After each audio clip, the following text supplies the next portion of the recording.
Hey guys, it's Phoenix. Today I wanted to show you guys something that I did during a live stream yesterday, would be yesterday now. Basically custom crafting in Minecraft, but allowing you to custom craft any block you want, even blocks that don't exist and blocks that cannot be obtainable. So here I have a bunch of examples. Obviously diamond stairs don't exist in Minecraft. We've got the debug stick, probably one of my favorite items now. We have a structure void, but I've renamed it to be something like an aquatic vault. So this is something obviously done with a resource pack. You can combine resource packs now with this in order to create a monstrous amount of items. Now you do need to be careful here. What you want to do first of all is use the datapack disable vanilla. So you want to do this first so you don't have anything interfering with what you want to try and create. Because vanilla data packs have the original recipes, and if you want to overwrite them, you have to disable the vanilla one or make it a lower priority. But if you're making an adventure map, I highly recommend you disable vanilla. The other ones here I have is a totem of the sunken. Don't be fooled. These items don't exist and probably won't. This is a wither skeleton skull, but I've changed it to be a phoenix skull. Dragon wings, elytra, and a creeper bed. So let me just quickly demonstrate how these work. First of all, this is now possible with the custom crafting abilities, and they do appear in your recipe book. Now, of course, I've disabled vanilla, so you can't see anything else here. So let me just demonstrate this. You've got diamond stairs. They do work the other way. That's how Minecraft knows and detects your crafting recipes. Now, these diamond stairs are in fact nether brick stairs. I have disabled F3H, so you cannot see any of the tooltips. So just keep that in mind. This is not a real item. Now, also we have a debug stick. I'm just going to show you guys a couple more. This uses a command block, but you can still get a magic wand. This is exactly what I did. And these are all from the viewers in the live stream asking me to create these cool things.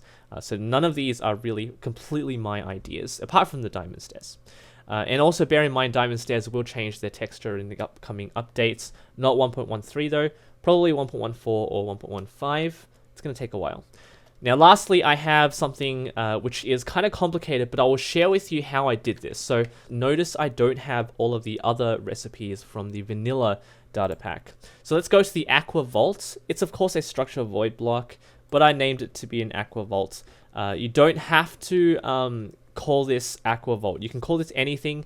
All Minecraft will look at is the content.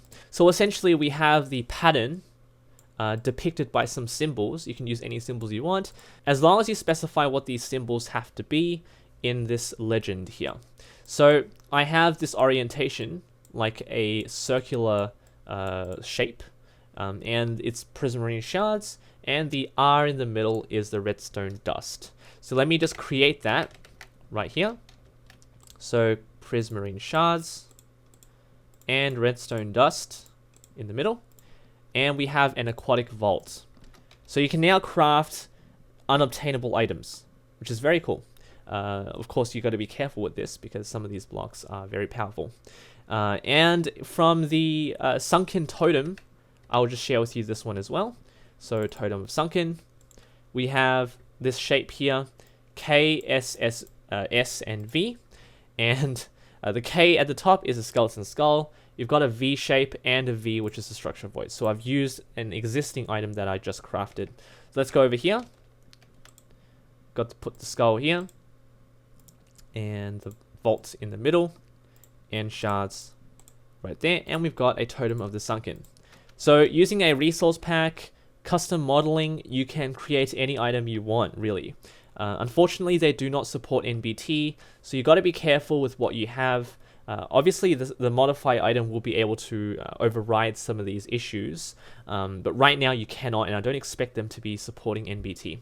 And so let me just explain how I created all of this. At this point, you can probably copy all of this and you'll be totally fine. But I will show you guys a website that I've been using by The Destruction. Thank you for joining me in the live stream, by the way, The Destruction. Your help has been greatly appreciated, and I'm sure the Minecraft viewing community will be in your debt. I'm not going to go over to the website because you guys can click on it. It is very self-explanatory. You just drag and drop blocks down, and you'll get an output for the JSON file, which you copy and paste for yourself. I don't recommend you download it. All you really need to do is go over to the recipes and do right click new text document and change this to JSON. And your file can be named anything you really want it to be. Just follow what I've been doing here. Okay, so what exactly do you need to do? Over at your worlds folder, if you don't know how to locate your world folder, you should probably look up a tutorial on that on its own. I'm not going to show you guys how to do that. So data packs, and you want to have your data pack called whatever you want. I just called it something else. Data, mcmeta, don't forget that. Data, and then some sort of folder here. It doesn't matter what it is, because recipes, you don't actually enable the recipes for yourself. Unlike functions, recipes will be read by Minecraft automatically. So then you have your recipes folder, and then you just put them all over there. And that's it. Just make sure each one is coded correctly.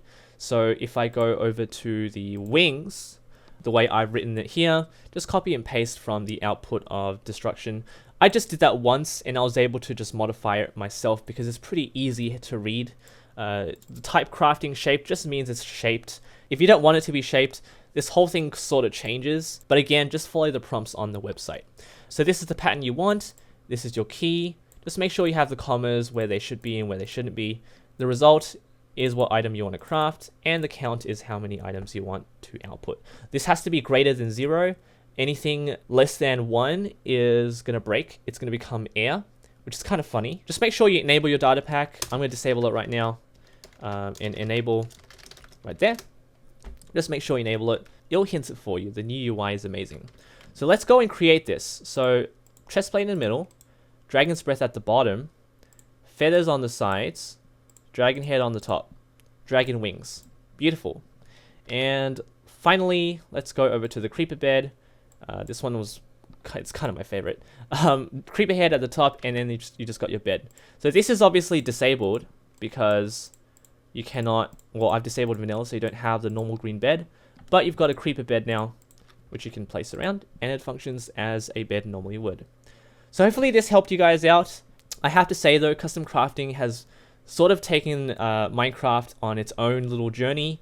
It is now conducive to a lot of clickbaity type of videos. So be careful what you see out there. Just make sure you follow the change logs, read them carefully, because a lot of videos are now going to exploit this really highly legit way of creating your very own items. So be careful and don't fall into the trap of a lot of people who might impart some falsehoods. For example, how to craft bedrock. You'll never be able to do that. How to craft or how to obtain a command block in survival.